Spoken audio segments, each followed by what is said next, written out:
నమస్తే అండి. నేనైతే ఈరోజు ఒక కప్పు గోధుమ పిండితోటి ఒక గిన్నె నిండా చిప్స్ వచ్చేటట్లు చేశాను. అది కూడా టమాటా వేసి చేశాను. ఎలా చేశానో చూపిస్తాను.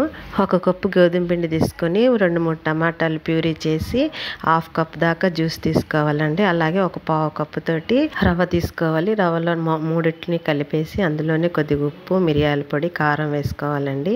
మనం చపాతీ ముద్ద ఎలా కలిపి పెట్టుకుంటాం అలా కలిపిన తర్వాత పల్చగా చపాతీలాగా చేసుకొని దానిపైన చిన్న చిన్న రంధ్రాల్లాగా పెట్టుకోవాలి. ఎందుకంటే అవి కొద్దిగా పొంగుతాయి అన్నమాట నూనెలో వేసిన తర్వాత.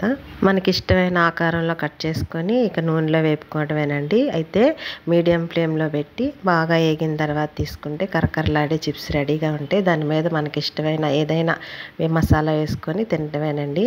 మీరు కూడా ఈ సెలవుల్లో పిల్లలకి ఇలా చేసి పెట్టండి. మనకు బయట తినే కంటే ఇంట్లో చేసుకునేవి చాలా ఆరోగ్యకరం కాబట్టి బయట చిప్స్ లాగే ఉన్నాయండి. చాలా బాగా వచ్చినాయి. తప్పకుండా మీరు కూడా మీ పిల్లలకి చేసుకొని పెట్టుకోండి. తప్పకుండా మా ఛానల్ సబ్స్క్రైబ్ చేసి మాకు సపోర్ట్ చేయండి.